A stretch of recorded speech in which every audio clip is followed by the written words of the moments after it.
Na época de Jesus Cristo, o templo de Herodes, em Jerusalém, era o centro da vida e aprendizado religioso dos judeus. 1000 anos antes do Salvador, o Templo de Salomão era a obra mais importante da Era de Ouro de Israel. Mas até o Templo de Salomão tinha outro como modelo. Voltando mais no tempo até os dias de Moisés, veremos um tipo de templo portátil usado pelos filhos de Israel no deserto: o tabernáculo. O tabernáculo, como nos templos que vieram depois, era um lugar no qual os filhos de Israel aprendiam o caminho para a vida eterna. Vamos visitar o tabernáculo e ver o que podemos aprender. Este portão na parte oriental é a única entrada e conduz ao pátio exterior. Esse pátio poderia representar o mundo celestial em que vivemos. Dentro do pátio externo e em frente à tenda do tabernáculo está o altar do holocausto e a pia.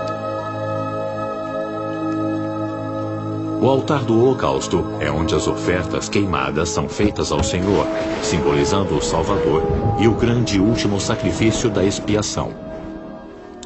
Aqui no altar, um israelita fiel fazia uma oferta que representava o abandono dos pecados para seguir o Salvador.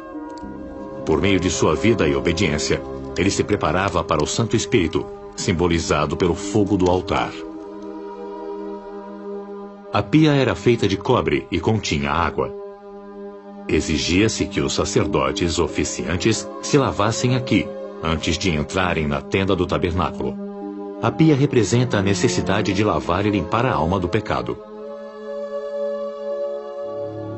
A tenda do tabernáculo consiste de 2 salas. A primeira sala, o lugar santo, contém o candelabro, ou menorá, o altar do incenso e a mesa da proposição. Esse lugar santo poderia ser considerado o mundo terrestrial e ensinava Israel a estar no mundo, sem ser do mundo. O candelabro iluminava o lugar santo e era mantido constantemente aceso. Ele simbolizava o Espírito Santo e ressalta a necessidade de vivermos pela luz do Espírito nesta vida. Na mesa da proposição eram colocados 12 pães ázimos durante toda a semana. A tradição judaica também afirma que havia taças de vinho na mesa. O altar do incenso fica em frente à entrada do lugar santíssimo. Todas as manhãs e noites, o sumo sacerdote queimava incenso aqui. O incenso simboliza a oração.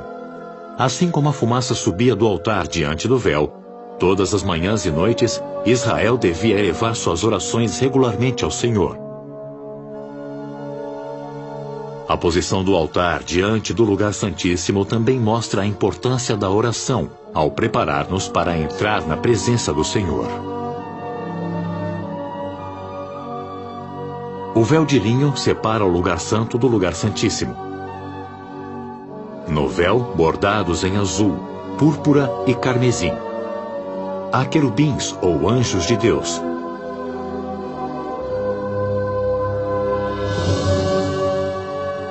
Entraremos agora no lugar santíssimo.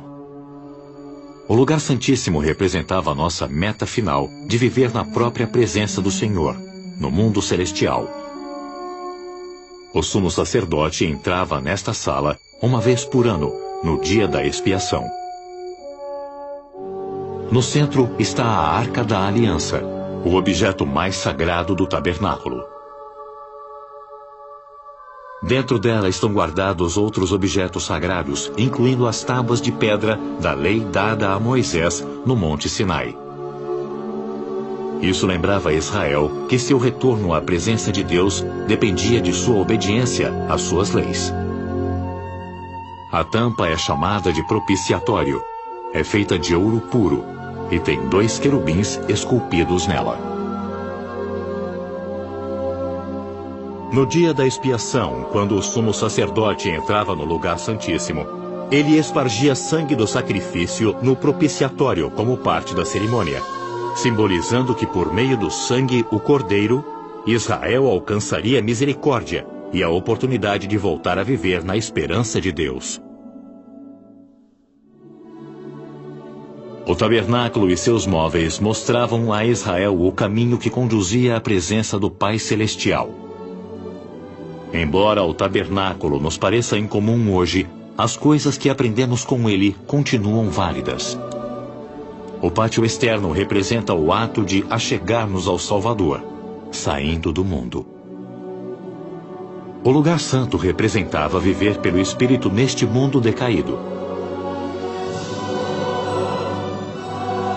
O lugar santo representa viver pelo Espírito neste mundo decaído.